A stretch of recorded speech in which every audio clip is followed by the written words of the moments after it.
Publication division की मोनोदीपा जी, उपस्थित भारत सरकार के सभी माननीय मंत्रीगण, सभी माननीय सांसद, सभी ओलंपियंस और यहाँ पर उपस्थित अधिकारी, मेरे प्रिय भाई और बहनों और मीडिया से आए हुए मेरे प्रिय मित्रों। कहा जाता है कि किताबें मन का वह भोजन है जिसको खाया जाए तो भूख उतनी ही बढ़ जाती है। और नरेंद्र मोदी जी की तो एक किताब पढ़ने के बाद कब दूसरी किताब आने वाली है उसका इंतज़ार रहता है। और जिस कालखंड को, जिस कार्यकाल को मोदी 2.0 के नाम से भी जाना जाता है, उसी के ही पहले वर्ष यानी कि मई 2019 से लेकर मई 2020 के ये एक वर्ष के कार्यकाल पर कुल 86 भाषणों का संग्रह है और ये खंड इस श्रृंखला का पहला खंड है। इसको 10 खंडों में विभाजन, ये भाषण माननीय प्रधानमंत्री जी के न्यू इंडिया के विजन को दर्शाता है।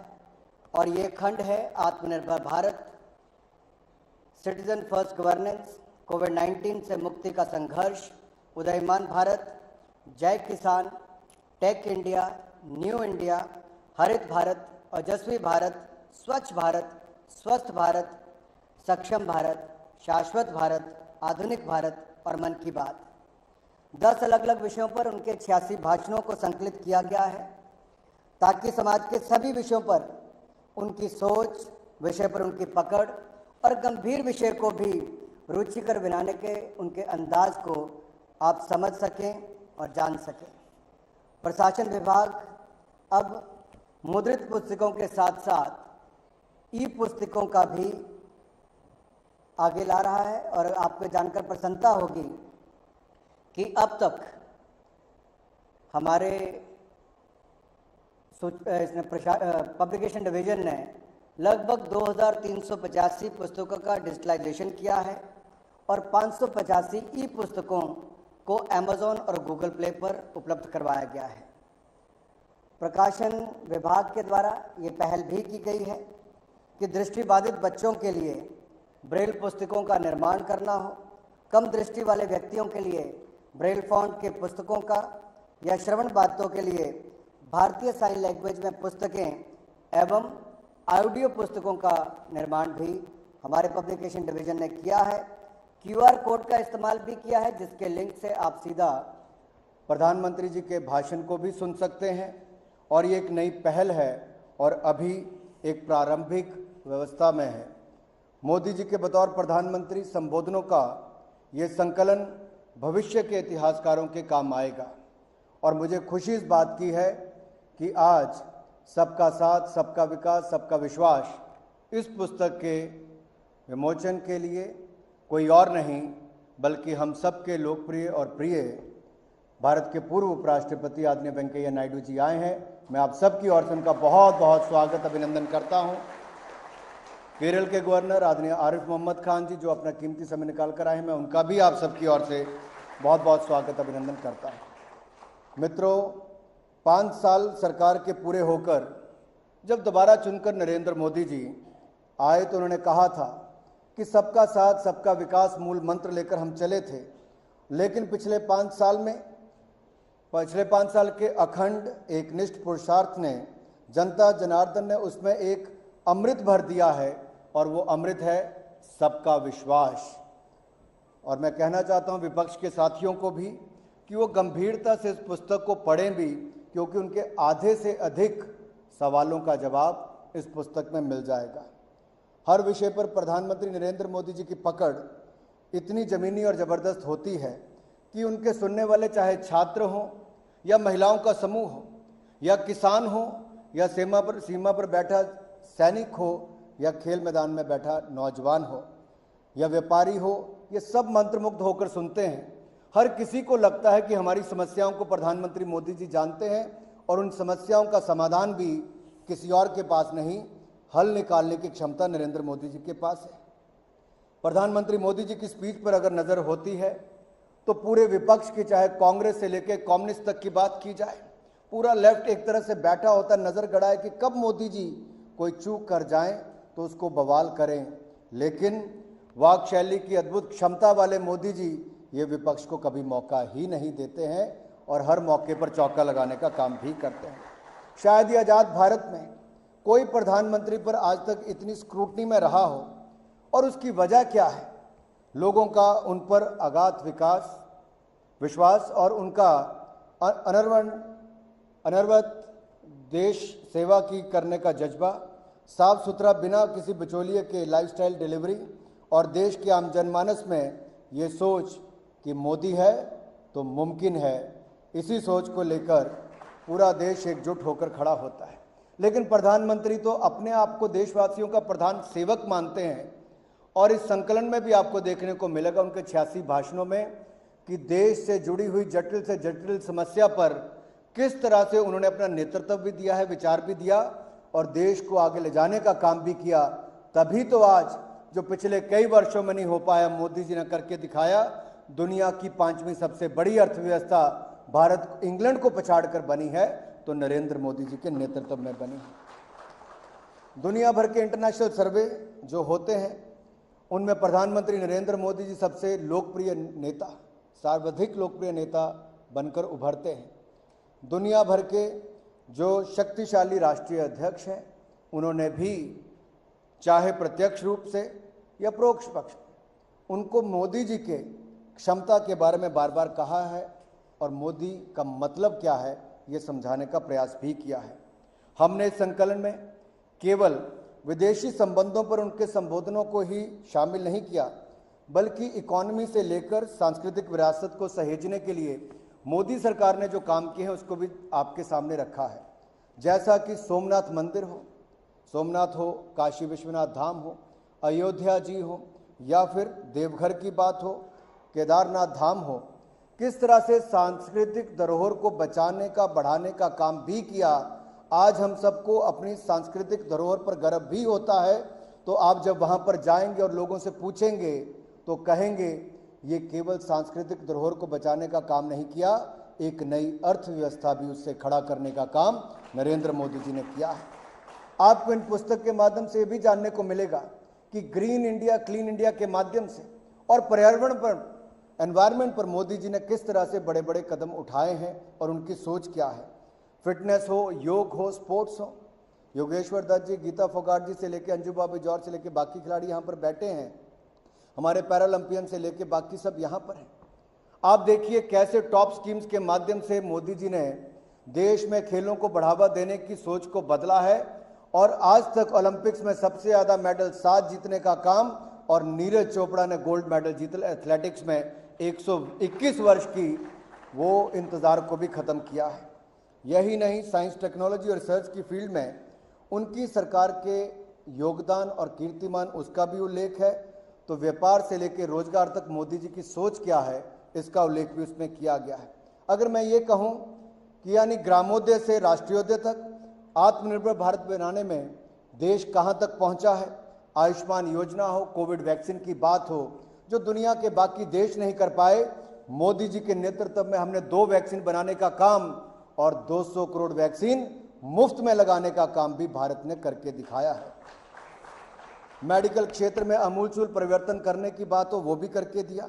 यूं तो मित्रों, प्रधानमंत्री मोदी जी का हर संबोधन ही अपने आप में विशेष होता है और इतिहास बन रहा है। लेकिन बहुत सारे ऐसे अवसर भी आए और ऐसे ऐतिहासिक मौक़ों पर भी उन पहले 1 वर्ष में उन्होंने भाषण दिया, चाहे वो राज्यसभा का 250वां सत्र, आदरणीय वेंकैया जी उस समय हाउस के चेयरमैन भी थे, एसोचैम के 100 साल पूरे होने पर उनका संबोधन हो, धारा 370-35 से इसको हटाने की मांग तो लंबे समय थी, लेकिन धारा 370-35 से सदा सदा के लिए मिटाने का काम भी किया है तो नरेंद्र मोदी जी ने किया है।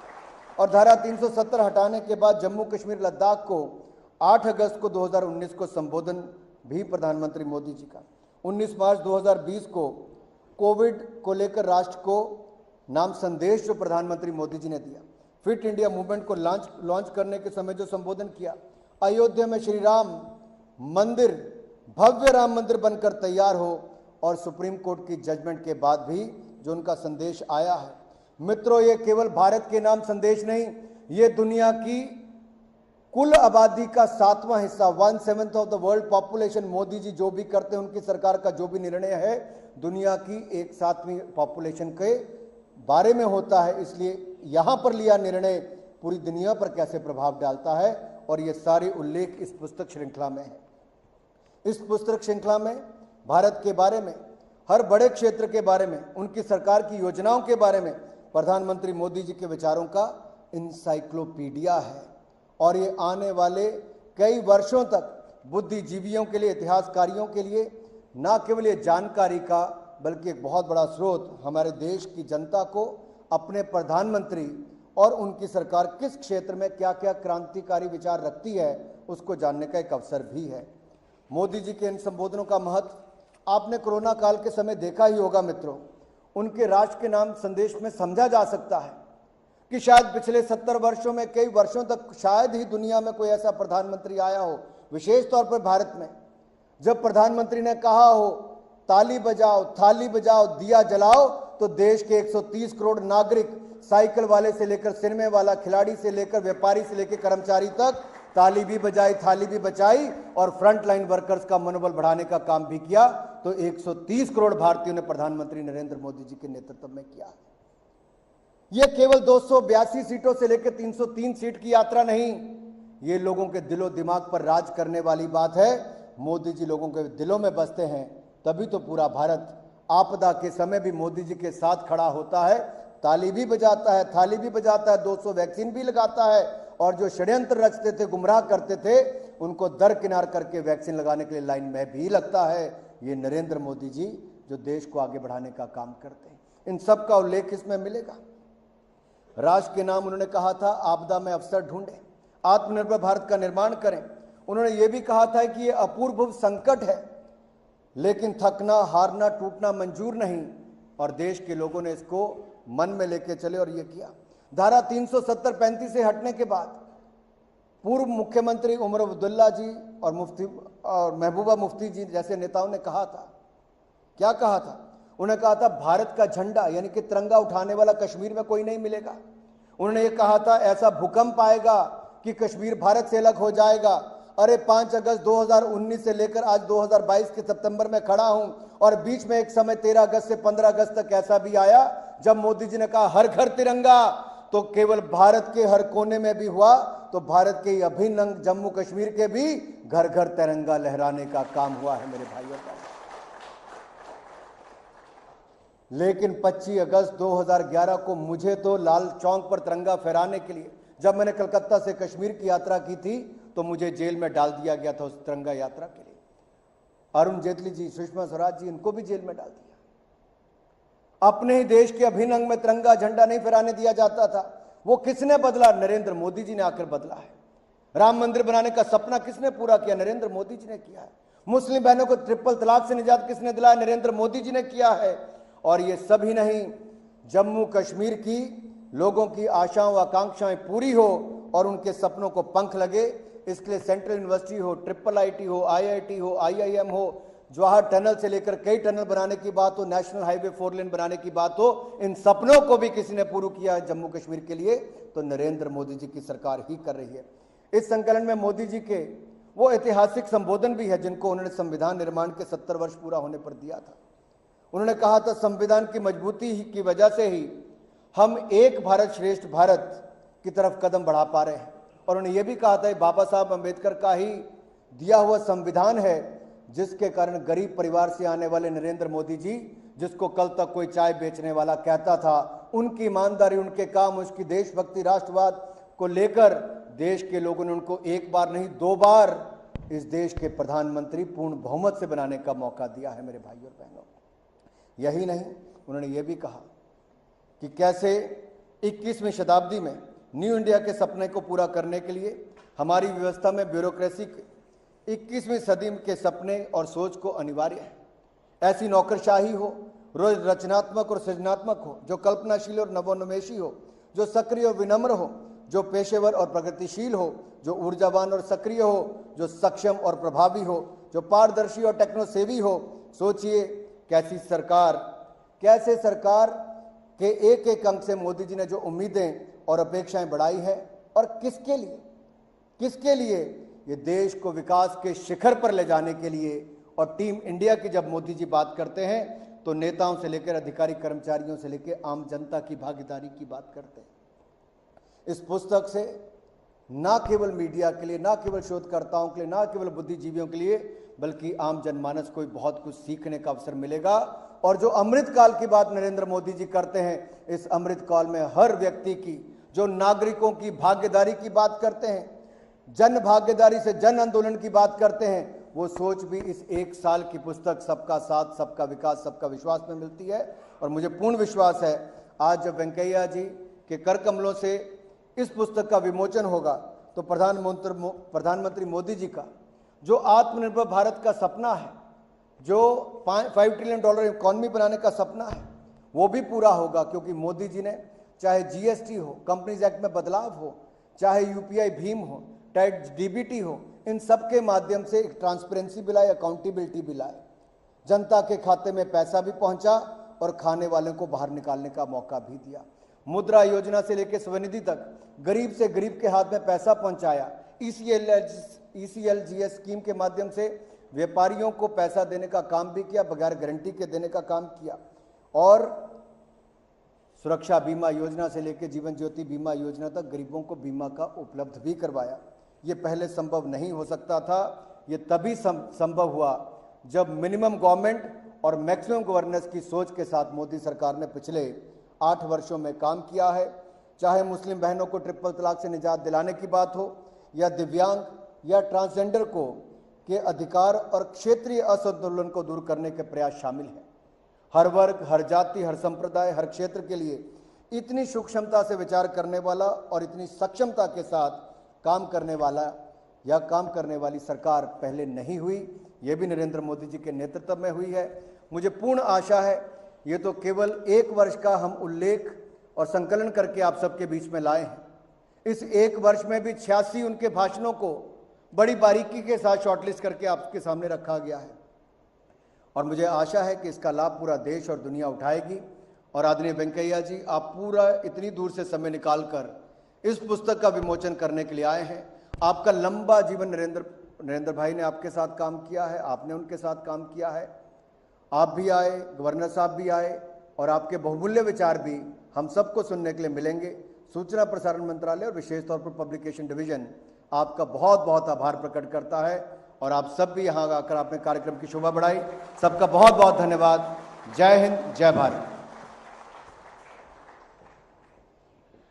Thank you, sir. It's a unique perspective that you presented to look at the books as an encyclopedia of insights and vision of Prime Minister Narendra Modi that you can spend time with. May I now request Shri Arif Mohammad Khan, Governor of Kerala, to deliver his address.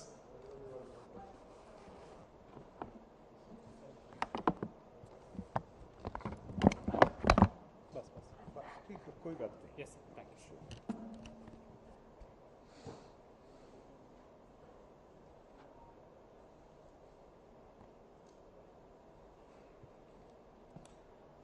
सम्मानीय पूर्व उपराष्ट्रपति जी Shri M Venkaiah Naidu ji, माननीय सूचना प्रसारण मंत्री श्री अनुराग सिंह ठाकुर जी, सूचना प्रसारण सचिव Shri Apurva Chandra ji, director general publication division Shrimati Moni Deepa Mukherjee,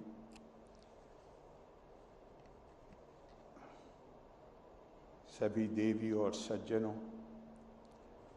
आप सबके प्रति मेरा बहुत सम्मानपूर्वक वंदन।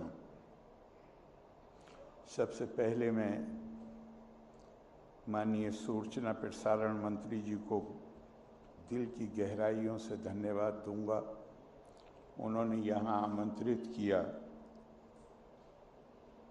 और ये क्षण जो मेरी समझ से ऐतिहासिक हैं, गौरवमयी हैं, आपने मुझे भी इसमें साक्षी बनने का अवसर दिया।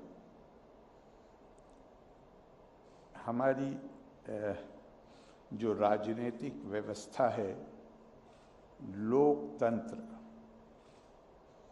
उसमें कभी कभी चूँकि ये राजनीतिक दलों के सहारे चलती है, इसलिए इसमें कभी कभी दल के नाम पे पक्षपात या संकुचित सोच की अभिव्यक्ति हो जाती है। मैं भाषणों को पढ़ रहा था, एक तो बहुत ही कॉमन थ्रेड, एक चीज है जो पूरी किताब में नजर आती है। माननीय प्रधानमंत्री की महिलाओं के सशक्तिकरण के बारे में चिंता, कमजोर वर्गों के बारे में चिंता, मार्जिनलाइज्ड वर्गों के बारे में चिंता, ये पूरी किताब में बहुत शक्तिशाली रूप से उभरती है ये चिंता। तो मैं देख रहा था उसमें कि माननीय प्रधानमंत्री जी ने डॉक्टर राम मनोहर लोहिया, जो समाजवादी पार्टी के नेता थे, उनका उद्धरण दिया है और कहा है कि भारत की महिलाओं के सामने दो सबसे बड़ी समस्याएं हैं जिनका तत्काल समाधान होना चाहिए, और वो दो समस्याएं हैं, सब लोग दिल्ली में नहीं रहते हैं। ये देश आज़ाद होने के बाद जो बड़ी संख्या है वो देहातों में रहती थी, आज भी बड़ी संख्या है, उसमें कमी आई।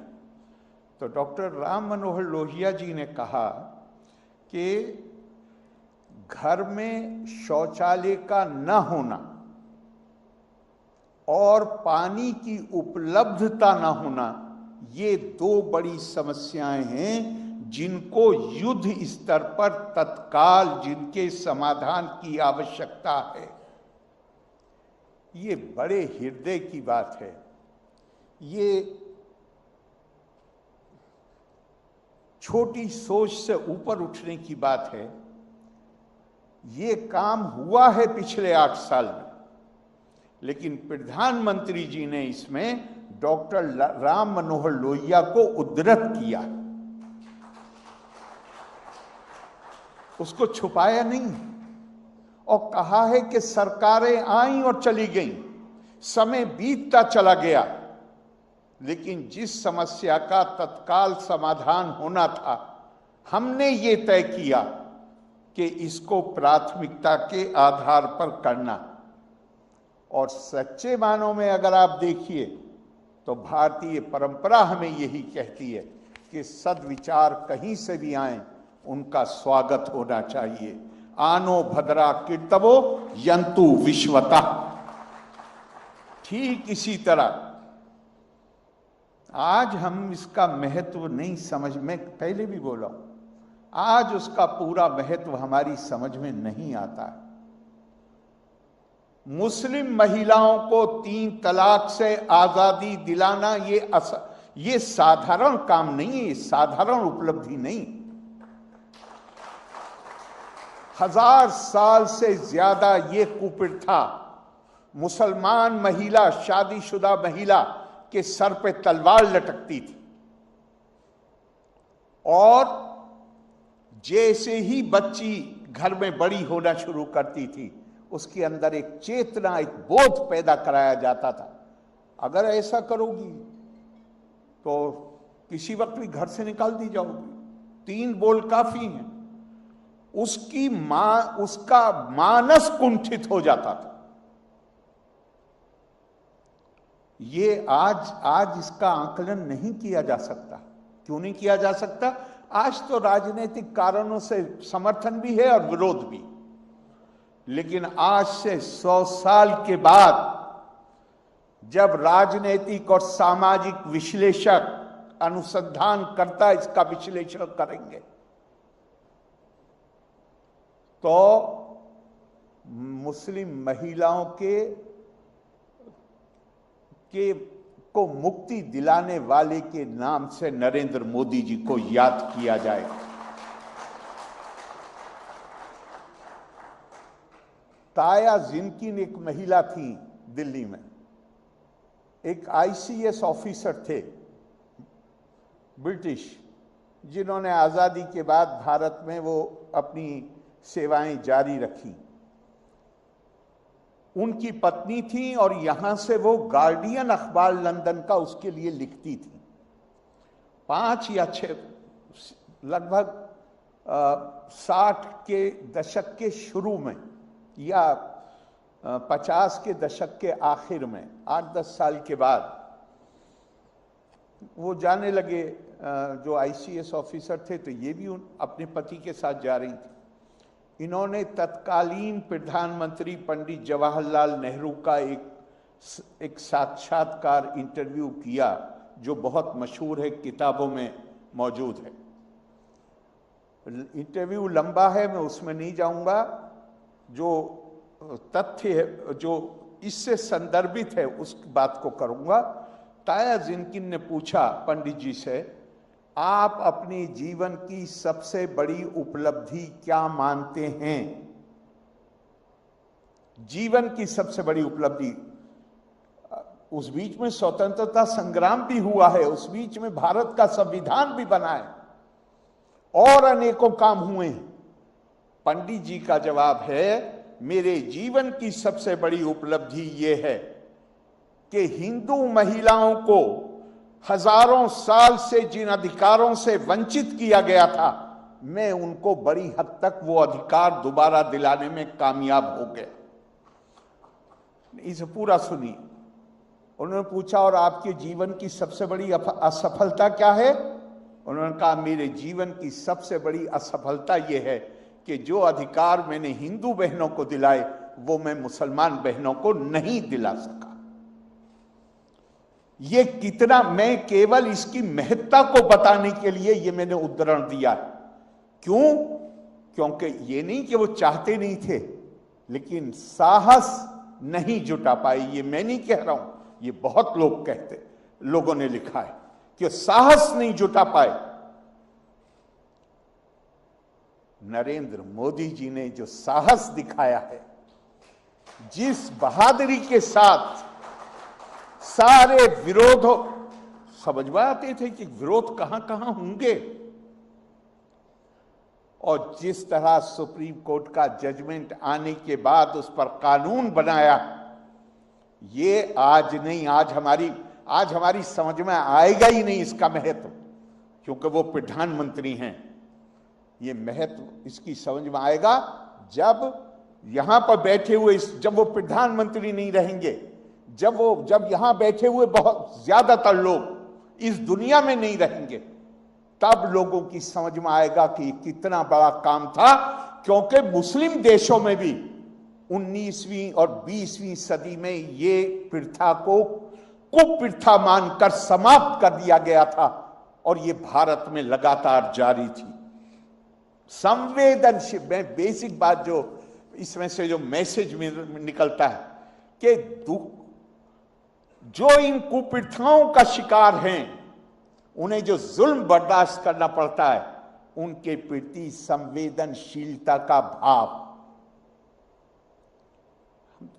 हम दुआ कर सकते हैं, प्रार्थना कर सकते हैं कि संवेदनशीलता का भाव न केवल प्रधानमंत्री जी में, बल्कि ये वहां से निकल के हमारे सबके अंदर ये संवेदनशीलता का भाव उनके प्रति आना चाहिए, जो कहीं ना कहीं किसी तरह भी किसी कुप्रथा का शिकार हैं, किसी जुल्म का शिकार।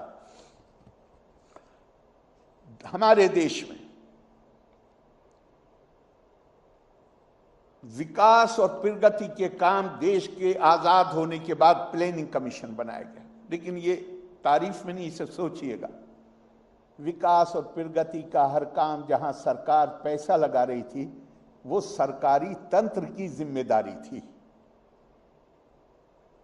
केवल सरकारी अधिकारियों के ऊपर वो जिम्मेदारी थी। माननीय प्रधानमंत्री जी ने अपनी जो उनकी शैली है, जो उनके अंदर अपनी बात को अभिव्यक्ति देने की जो क्षमता है, उसके चलते विकास और प्रगति के कामों में जन भागीदारी को सुनिश्चित कर दिया। और लोग खुद उसमें शामिल हो गए। घर बना के हम आपको चाबी नहीं देंगे, आप घर कैसा बन रहा है, आपको मिलने वाला है घर, आप खुद खड़े होकर देखिए। ये जन भागीदारी को सुनिश्चित करना, लोकतंत्र को सार्थक करना है। चूंकि लोकतंत्र का मतलब केवल ये नहीं है कि 5 साल में एक बार वोट देने चले गए, उसके बाद घर तो मिल गया सरकार से, लेकिन पता चला अगले 3 साल में वो गिर भी गया, टूट भी गया। क्यों? क्योंकि देखने की जिम्मेदारी में वो शरीक नहीं थे, जिनको उस घर का इस्तेमाल करना है वो उसमें शरीक नहीं थे। तो जन भागीदारी को सुनिश्चित करना, और ये तभी संभव है जब आपके अंदर समर्पण का पूरा भाव, जब आप एक निष्ठ होकर, जब आपको अर्जुन की तरह चिड़िया की आंख के अलावा कुछ नजर ना आए, जब आपके अंदर वो एकाग्रता पैदा हो जाए, तब फिर इन कामों को कार्यान्वित होने से फिर रोका नहीं जा सकता। हमारे देश के अनेक लोगों ने, प्रधानमंत्री जी ने अपने भाषण में कहा है कि हमारे देश के अनेक महापुरुषों ने सशक्त, समृद्ध, समावेशी भारत की कल्पना की। हम समस्याओं से जूझते रहें और इसको नेतृत्व के लिए ये जो सपने हम देखते हैं, इन सपनों को कार्यान्वित कैसे किया जाए, उसके लिए जिन क्वालिटीज की, जिन गुणों की, जिस क्षमता की आवश्यकता है, उसको हमने भारतीय परंपरा में कहा गया है कि सिर्फ इतना काफी नहीं है कि आप सोचते हैं, सिर्फ इतना काफी नहीं है कि आपने योजनाएं बना दी, बल्कि कहा गया है कि आत्मरति, आत्म क्रियावान ऐसा ब्रह्मा विदाम वरिष्ठा। सोचने वाले को कर्म करने वाला भी होना चाहिए, संवेदनशीलता वाले को उसका इलाज ढूंढने वाला भी होना चाहिए। और ये तब आता है, जैसा मैंने पहले कहा, कि जब आपके अंदर समर्पण भाव पूरा है, जब आपकी टोटली, मतलब ये राजनीति पे बहुत लागू नहीं होता, लेकिन जहां, जिसे आज की कॉरपोरेट की लैंग्वेज में हम कहते हैं प्रोफेशनलिज्म, कि जहां आप इधर उधर की चीजों को उसमें नहीं शामिल होने देते, आपकी नजर आपके लक्ष्य पर है, आपके उद्देश्य पे है, और उस उद्देश्य की प्राप्ति में आप कुछ भी करने को तैयार रहते हैं। तो मैं तो जैसे बहुत महत्व की पुस्तक माना जाता है, उसमें कहा गया कि व्यवसायात्मिका बुद्धिर एक बहुशाखा ही अनंताश्चा। जो man of conviction, man of determination, man of resolve, they are totally focused on their goal. एकाग्रता, ये अगर मैं ये कहूं कि ये एकाग्रता हमें अपने प्रधानमंत्री श्री नरेंद्र मोदी जी के अंदर बिल्कुल पूरी मात्रा में नजर आती है तो गलत नहीं। एक बात कही अभी अनुराग जी ने, और इसी के साथ कितना टाइम हो गया, सॉरी 10 मिनट से ज्यादा हो गए। मैं एक बात आखिरी कह रहा हूं और उसके साथ खत्म कर रहा हूं। लोकतंत्र का महत्व, अनुराग जी ने कहा कि माननीय प्रधानमंत्री जी, लोकतंत्र की रक्षा वो कर सकता है जो लोकतंत्र के महत्व को समझता हो। जहां लोकतंत्र के फायदे केवल इस कारण मिल जाएं कि मैं फला परिवार में पैदा हुआ हूं, वहां लोकतंत्र का महत्व समझ में नहीं आता।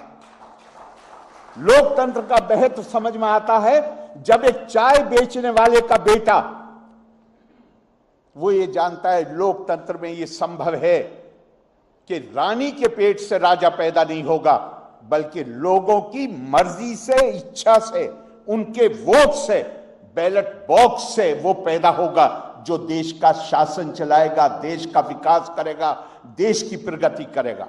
और फिर मैं दोहरा रहा हूं, हमारे यहां क्या खूबसूरत बात कही गई, सूतो वसूत पुत्रो यावो वा वायो वा कावो भवाम्यहम्, मैं चाहे सूत हूं, रथ चलाने वाला हूं, मैं चाहे कपड़ा बुनने वाला हूं, सूत के दोनों अर्थ हैं। मैं चाहे सूत हूं और या चाहे सूत का पुत्र हूं, या मैं कोई भी हूं, देवा यत्तम कुले जन्मा, ये तो किस्मत का खेल है कि मैं किस घर में पैदा हुआ हूं।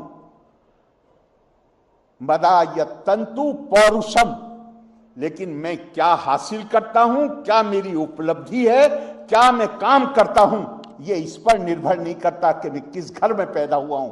ये इस पर निर्भर करता है कि मेरा पौरुष किस तरह का है। और ये हमारे प्रधानमंत्री जी, मैं समझता हूं ये पूरा उनके ऊपर एकदम ऐसे लगता है जैसे उनके लिए नहीं कहा गया है, ये तो कहा तो किसी और के लिए गया है, लेकिन बिल्कुल फिट बैठता है उनको। और बस ये आखिर में इसमें एक बड़ा खूबसूरत शेर आपकी इस आज की जो किताब रिलीज हो रही है, इसमें बहुत खूबसूरत एक शेर का इस्तेमाल हुआ है। मैं उसी से एक मिलता जुलता शेर पढ़ के और ख़त्म करूंगा बात। मैं कहाँ रुकता हूँ अर्शो फर्श की आवाज़ से। बाधाएं बहुत सारी हैं जो ऊपर से भी आती हैं और नीचे से भी आती हैं। अर्श ऊपर, फर्श नीचे। मैं कहाँ रुकता हूँ अर्शो फर्श की आवाज से, मुझको जाना है बहुत ऊंचा हदे परवास है। जो सीमाएं हैं उनको उससे भी आगे बढ़ के अपने देश की सेवा करनी है। आपने इतनी देर मुझे सुना, बहुत बहुत आप सबका धन्यवाद। जय हिंद, जय Bharat. Thank you, sir, for your address. A remarkable insight about how Prime Minister's vision for empowerment of the marginalized section of women lies throughout the themes of the book that we are talking about. Let's now take this program forward. Ladies and gentlemen, we now present a special audio-visual on the book Sabka Saath, Sabka Vikas, Sabka Vishwas. सबका साथ सबका विकास का मंत्र लेकर के चले थे, लेकिन 5 साल के भीतर भीतर ही देशवासियों ने सबके विश्वास, सबका विश्वास के रंग से पूरे माहौल को रंग दिया। Prime Minister Shri Narendra Modi has time and again reiterated that it is always the people, their participation and trust that comes first for him. Sabka Saath, Sabka Vikas, Sabka Vishwas by the Publication Division is a compilation of selected speeches by Honorable Prime Minister Shri Narendra Modi, reflecting his inclusionary vision, foresight of building a self-reliant and resilient New India through Jan Bhagidari, taking all together. 86 speeches of the Prime Minister have been meticulously compiled and divided into 10 sections covering his ideas on various topics, including Atmanirbhar Bharat, People First Governance, Fight Against COVID-19, the pandemic, India's Foreign Affairs, Environment and Culture, along with his very popular Man Ki Baat addresses.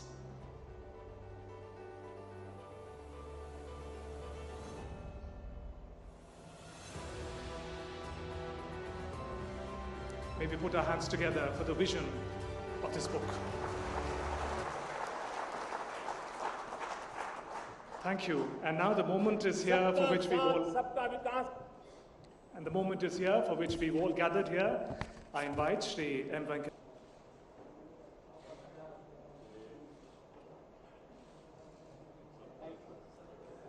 Thank you to all the dignitaries. May I now invite Shri Arif Mohammad Khan to release the e-book version of this book. And shall we put our hands together once again for this e-book version of the book, Sabka Saath, Sabka Vikas, Sabka Vishwas. And as the e-book is released, you can see the visuals on the screens in front of you. The book Sabka Saath, Sabka Vikas, Sabka Vishwas represents hopes and aspirations of 130 crore Indians for building a new India You can pick up the printed version of the book or read it on your mobile phones and tablets. The books are available for purchase from the Publications Division website, the showrooms of the publication divisions across the country, including in Delhi, and the ebook version, the glimpses of which you're watching on your screens, is available for purchase on Amazon and Google Play.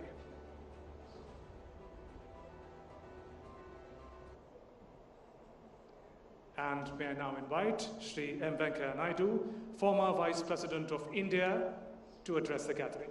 Sir.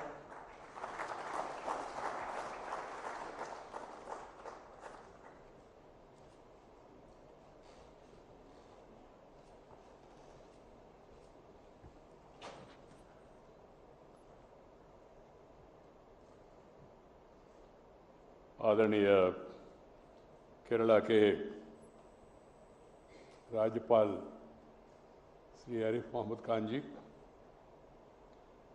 माननीय सूचना एवं प्रसारण शाखा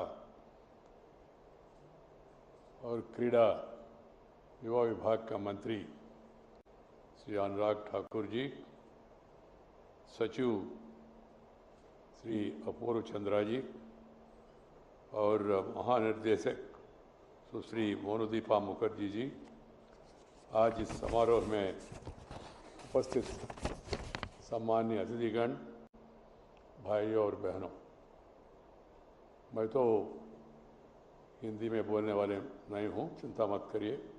2 भाषण हिंदी में हो चुका है और मैं शुरुआत हिंदी में करके अंग्रेजी में समाप्त करूँगा। मित्रों, मैं मन में बहुत प्रसन्न हूँ। पुस्तक विमोचन का कार्यक्रम में भाग लेने का सौभाग्य मुझे मिला है। इसके जो मेरा भाषण के शुरुआत में ही मैं सूचना और प्रसारण मंत्रालय का हार्दिक बधाई और अभिनंदन करना चाहता हूँ। उन्होंने एक अच्छा काम अच्छी तरफ अच्छी रूप में इन्होंने प्रस्तुत किया है। This is a very important book. Of course, is a compilation of the speeches made by Honorable Prime Minister Sri Narendra Bhai Modi in the first year of his second tenure. 86 speeches which are reflective of the ideology, implementation, determination, decisiveness of his government. It's really worth reading. This is a significant contribution to promote wider understanding about the issues and challenges being faced by our nation, and concerted efforts being mounted to overcome them. Challenges and the also efforts that are being made. A narrative every citizen must know of it, because he is the Prime Minister of the country. This publication is an embodiment of the vision of Sri Narendra Bhai Modi. And as it was rightly said, the philosophy of Sabka Saath, Sabka Vikas और Sabka Prayas.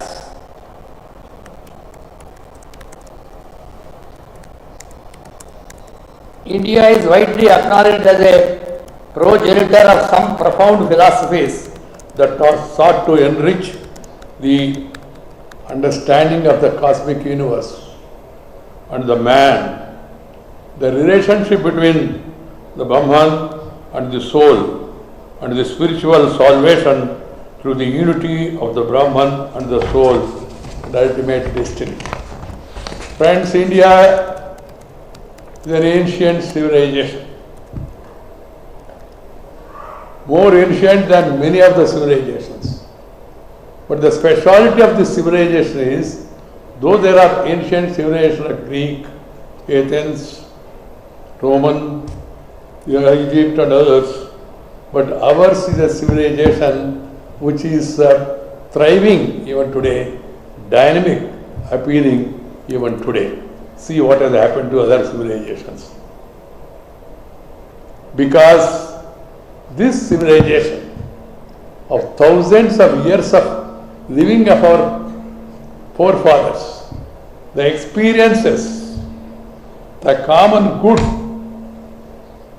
which they have done, which they have seen, which they have thought, is reflected in our civilization.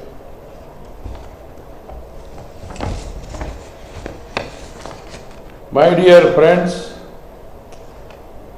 Modi ji took as a mission, with a passion for the nation, without giving any remission or omission or expecting any commission.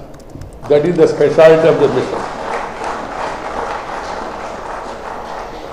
That is the specialty of this mission. It is very decisive. It is very clear. Now that I have freedom from that responsibility, I am relieved on August 11th. I can be little liberal and also little practical and political also. Because you know, till the other day, I was bound by that broad protocol. He had a single-minded focus. There were several obstacles, several distractions from various sources in the process. It was not so easy. His passion about this mission flows from his abiding faith in his fellow citizens. Sri Modi ji became Prime Minister in 2014. I was the Minister of Urban Development. I had the privilege of being a Minister of Rural Development under Atalji and Urban Development under Narendra Bhai Modi. I said, what is Modi? Decode Modi. Making of developed India, that is the mission Modi, MODI. I was minister, so I had the freedom also. But in between, I was not speaking on political platforms, not touching political subjects. You don't worry, even now I am not going to get into politics. I have already declared, though I am retired but not tired, I will not hesitate to touch any issue, including political, but I will not get myself into politics or contest election. I am very clear about it. But I know the future is to motivate the younger generation to see that people join together to fulfill this mission of making strong, stable, prosperous and peaceful nation. Atmanirbhara Bharat, self-reliant and confident India. People's basic issues were addressed. Reforms was part of his mission. He gave a 3-line mantra. I often quote it. Reform, perform and transform. Transformation of the nation. Transformation of the people's life. Transformation, ultimate aim is to make people happy. Not only comfortable, but they must be happy. For that, you need reforms. You need good governance. You need honesty. You need dedication. You need determination. You need decisiveness. You need devotion. All in one, Narendra Modi has shown it in his life very clearly. Now I say, and I go one step further. Now Modi now stands for the movement of destiny of India. The movement for destiny of India, MODI. India was once upon a time Vishwaguru, a strong, stable, prosperous nation before the foreigners came, made us colonial. They looted us, cheated some of our minds also. They have not only cheated wealth, they have cheated the minds of some of our people, from which they are suffering even today. They are not able to come out of that colonial mindset. It is only the better that we come out of this colonial mindset and give up this colonial thinking and give up the practices, colonial practices. India, even once was very rich, very knowledgeable, but we believed in sharing the knowledge. Share and care is the core of Indian philosophy. We never try to conquer any country. Look at the history of other countries, so-called superpowers. What they have done, what they are doing even today, what is happening in Ukraine, in Russia, and what is happening in other parts. Really disturbing. So we should all work in the broader philosophy of Sarve Jana Sukhino Bhavantu. Sarve Jana Sukhino Bhavantu. That is the aim with which this government is working. All the governmental schemes generally have specific targets and time frames. But Sri Modi ji takes them very seriously and drives all the concern to assure adherence to such time frames and targets. That is important. He ensures continuous monitoring to prevent any possible slippages that have earlier been the bane of our governance. Gifted with enormous communication skills, Modi ji reaches to the hearts and minds of the people, establishing a clear connect in the process. This is very important in a democracy. For a successful leader, you must be able to communicate with the people. Contact, communicate, move, meet, greet, eat, walk and talk with the people. That is very important for any leader. And this Prime Minister has possessed all these qualities. I have no hesitation in saying so. He unleashed reforms, he monitored reforms and also brought real change in the life of the people to the maximum possible extent. There are still issues, I do agree, but the way he brought reforms and the way he tried to reach out to the people, and not only he is reaching out to the people, but the benefits of the governance. The governmental schemes should reach people. It's not sufficient to have a good scheme, noble scheme. There are many noble schemes also earlier announced, but the scheme and the benefits should reach the people without dilution, deviation and diversion. That is more important. This is what he aimed to. The opening of bank accounts, I was minister at the time, he said in one of the cabinet meetings that we must open bank accounts. I, being one of the seniors, I responded saying, yes, within our tenure we will complete all this. He said, within our tenure? I said, yeah. He said, नहीं, जल्द से जल्दी होना चाहिए, 1-2 साल में होना चाहिए. मैंने कहा जो 50 साल में नहीं हो पाया उसको 1-2 साल में करना इतना आसान है. उन्होंने कहा हो जाए. Then he gave a call for opening a bank account. Some people started laughing, taking it lightly and said, पैसा ही नहीं है तो account क्यों? पैसा ही नहीं है तो account. But you have seen now 63 crore accounts have been opened in no time by the same people. It is not special teams were appointed. Same people, same system, because there is a driving, there is a guidance. That is the speciality of his governance.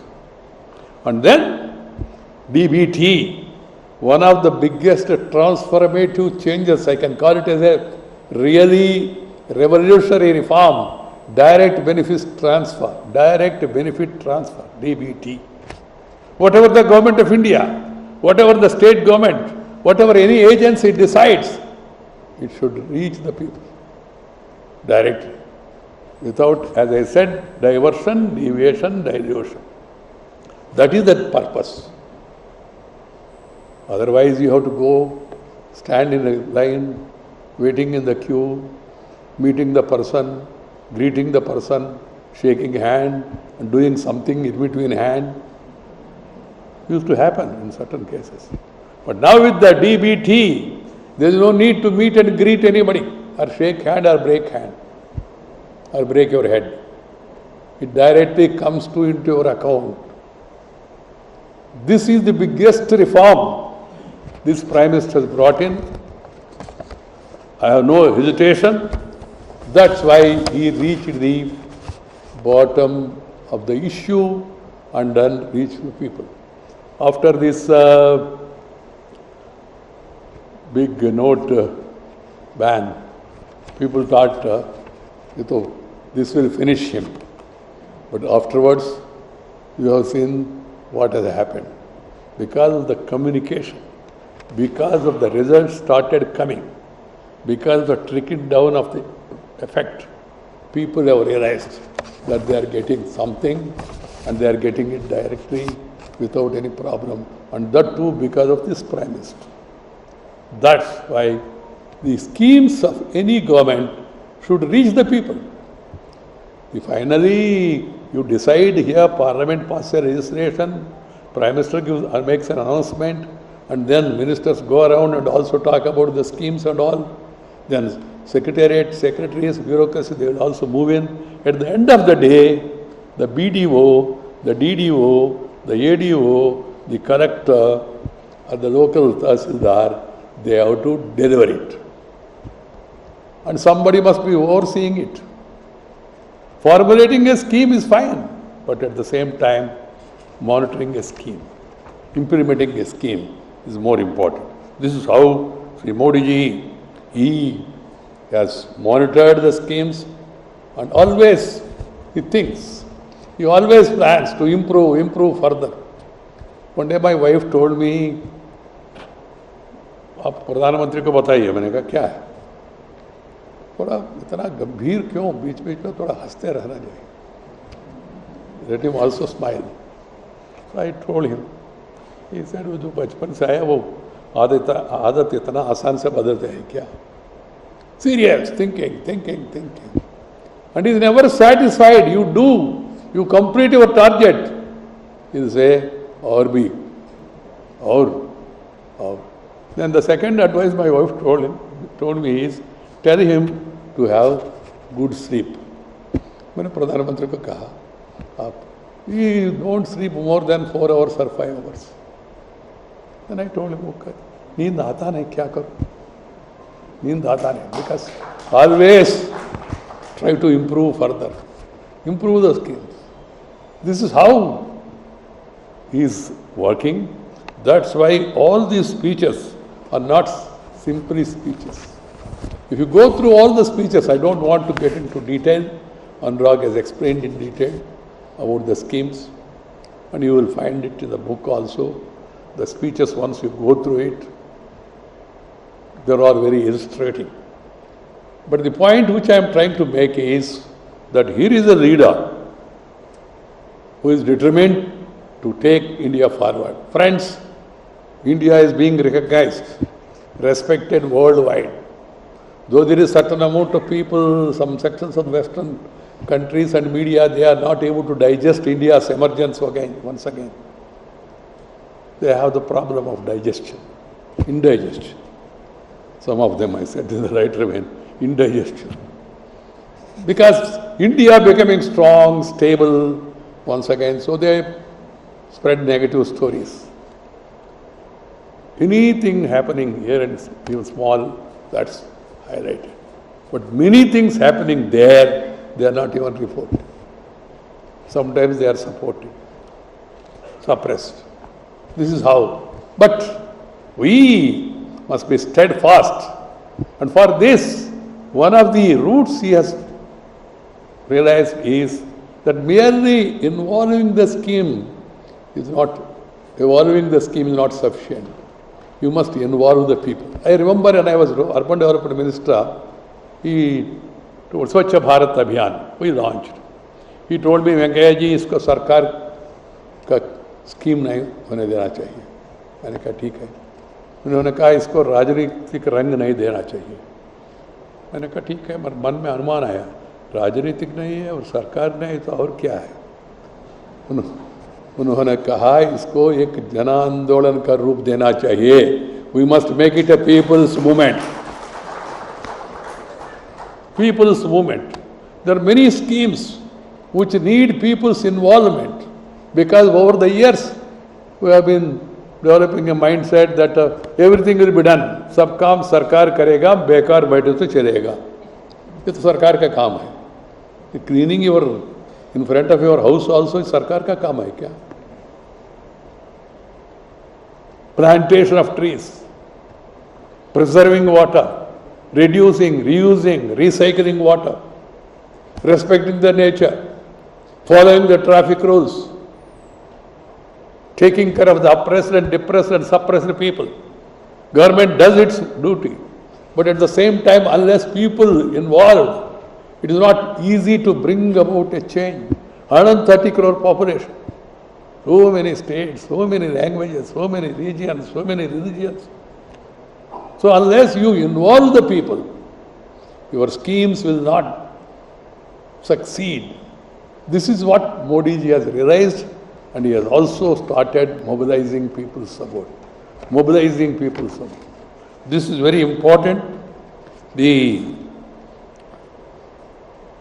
New India by 2047, Atmanirbhar Bharat, self-reliant Bharat, strong and stable nation, happy nation. Should be a happy nation by 2047. All connectivity, of course, connectivity revolution started by Sri Atal Bihari Vajpayee ji. Earlier, air connectivity, rail connectivity, road connectivity, highway connectivity, rural connectivity, tele connectivity, television connectivity, port connectivity, political connectivity also. He brought together 23 political parties together. Bringing 23 parties started. That is the revolution. And the revolution this man has brought in is bringing his own party to power with full majority. That is the speciality of the revolution. Because of the work done, because of the involvement of the people. That is the major achievement of this government. Poverty alleviation, taking care of the basic needs of the people, and also making them to move forward in different fields.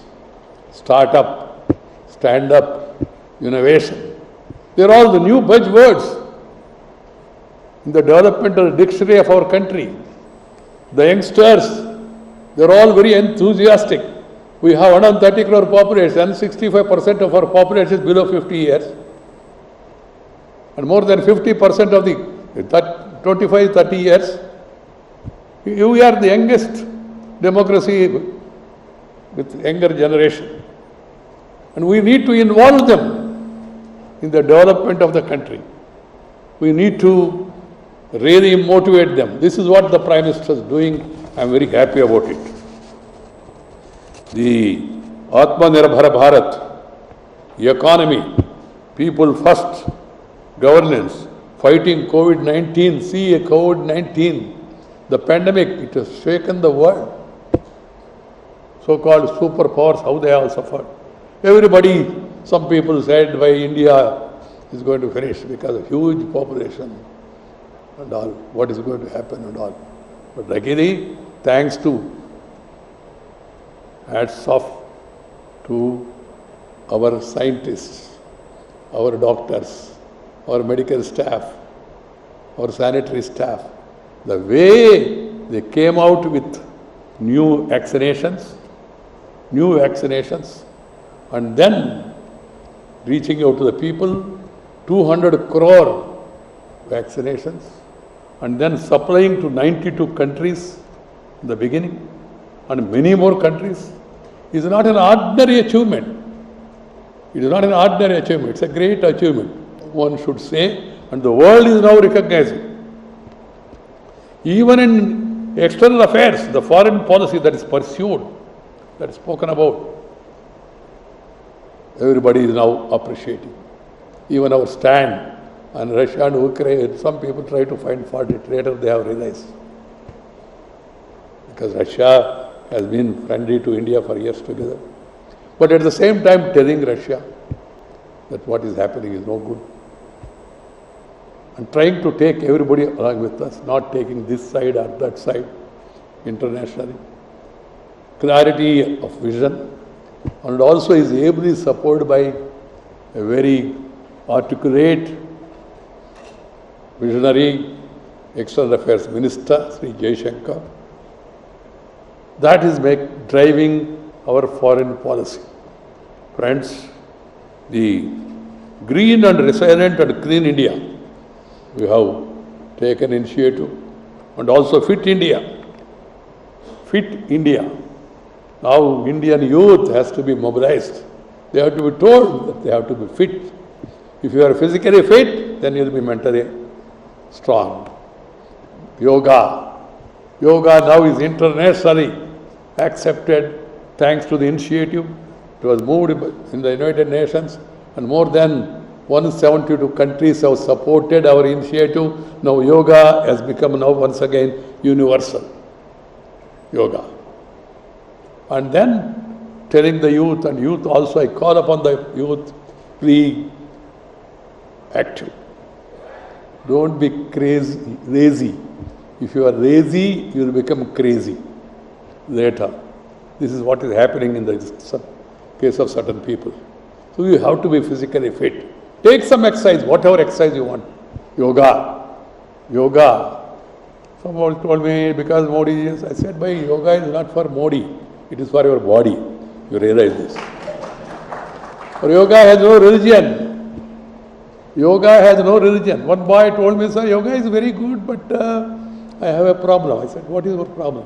He said, "Oh, Surya Namaskar hai na." I realized, Surya Namaskar. I said, "आपको सूर्य नमस्कार करने में problem दिक्कत है तो आप चंद्र नमस्कार करो, कोई प्रॉब्लम नहीं." Namaskar is our samskar. I hope that some of you have understood Surya Namaskar and Chandra Namaskar. Because negative propaganda by some people as usual about yoga also. Yoga is for our fitness, for our body. You have to be physically fit so that you can move on. And secondly, we must also go for indigenous protein food. Wherever I am going, I am stressing on these two issues. Protein food, because the routine food which you are eating nowadays is not proteinous. And also some of the boys and girls, they are carried by Western media, Western culture, so-called culture and habits. Pizza, burger, cooked food, no, packed food because of packaging. That will not help. We need to eat cooked food, whatever food you want. There are thousands of varieties in India. There is no need to ape the West. India is the best. Don't follow the West. Give it rest. And we have stood for the test. Our people in the rural areas during the COVID, the rural areas are less affected because they are physically fit. They eat good food. Millets, cereals. Slowly urban area people also now they are coming back to this millets and all because of obesity and also diabetic and all. We have to be careful. Then we want to become a strong and stable, prosperous, happy India. We must see to it that health is preserved. Health. If you have health, you are healthy, then you will become wealthy. If you are wealthy, there is no guarantee that you will become healthy. Keeping that in mind, we must go for best Indian food. I am not giving you any prescription. Eat vegetarian food or non-vegetarian food, south food. No. Eat whatever you want to eat, but eat Indian food. Do some exercise and then work for others.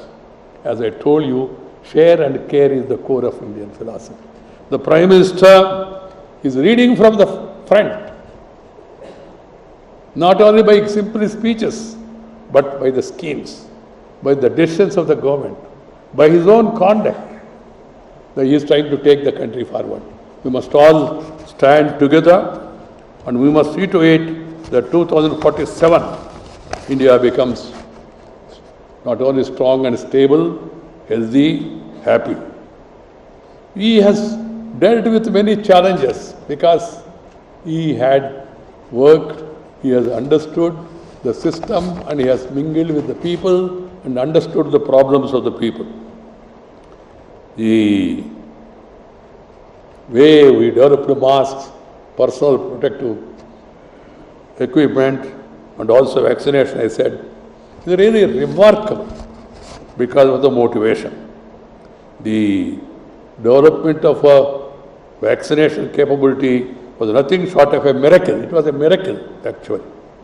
And as it was said earlier, 200 crore doses have been already given to the people. I can go on like this. I don't want to take your time. My dear sisters and brothers, some of the commentators often said that India for long did not act and speak to its strengths and stature.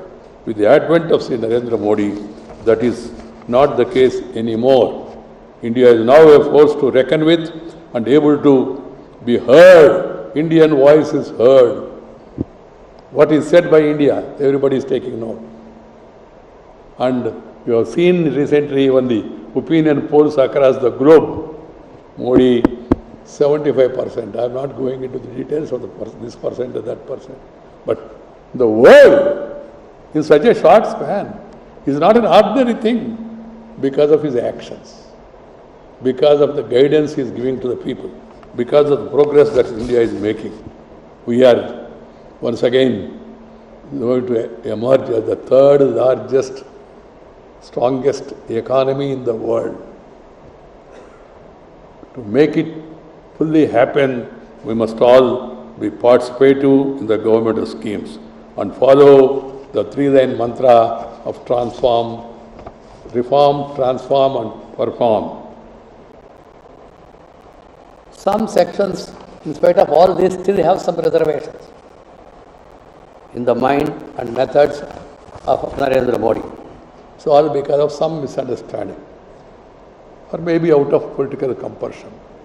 Over the period of time, those misapprehensions also will be cleared, and the Prime Minister also should often meet more and more sections of the political leadership, this side and that side.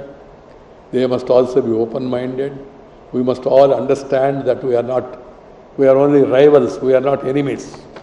हम एक दूसरे का दुश्मन नहीं है. All parties, they must respect each other. The institution of the Prime Minister, institution of the President, institution of Chief Minister, all institutions, they should be respected. That has to be kept in mind by one and all. Political parties, I only give one suggestion, they should expect everybody to be a rival, not as an enemy, number one.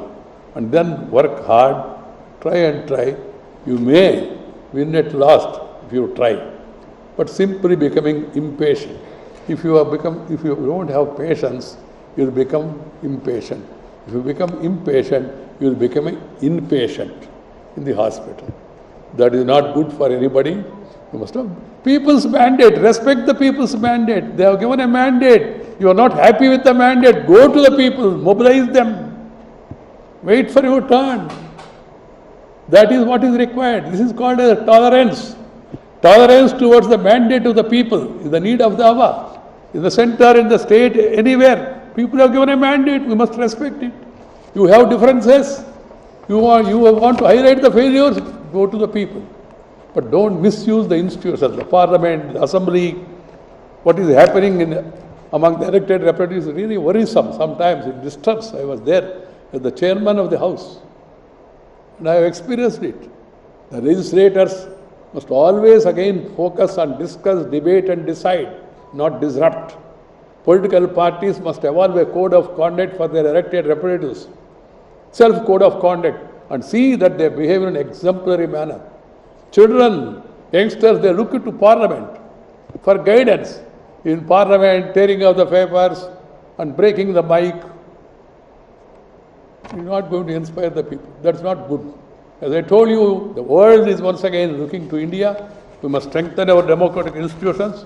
We must also prove that we are the best parliamentary democracy, and we must see to it that everybody is given their due. Everybody is given their due. And we should all feel that we are Indians first. Irrespective of caste, creed, sex, religion and region, India is one. अलग भाषा अलग वेश फिर भी अपना एक देश विविधता में एकता भारत का विशेषता. This has to be kept in mind by one and all, and we should all work together. I am sure going by these speeches the new generation will be inspired further. Thank you very much, Anurag, for giving me this opportunity to be here in this release of these speeches of the Honorable Prime Minister, and I would like to thank you all for giving me an opportunity. Namaskar, Dhanyavad.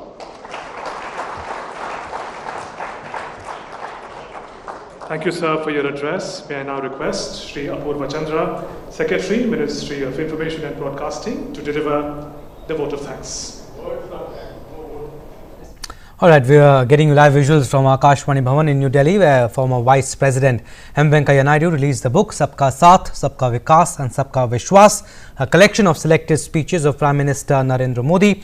Union Minister Anurag Singh Thakur and Arif Mohammad Khan, Governor of Kerala, were also present on the occasion, and while addressing, M. Venkaiah Naidu said that he is honoured and privileged to release the book, a compilation of speeches made by Prime Minister Narendra Modi, 86 speeches which reflect the idea of New India and determination of this government, and is worth reading. It also reflects the challenges faced by India and the efforts being made to overcome those challenges, and it also reflects the vision of Prime Minister Narendra Modi and the philosophy of Sabka Saath, Sabka Vikas and Sabka Vishwas. So this is primarily the gist that he said, and we'll carry a detailed story in our subsequent bulletins. Thanks for watching. Namaskar.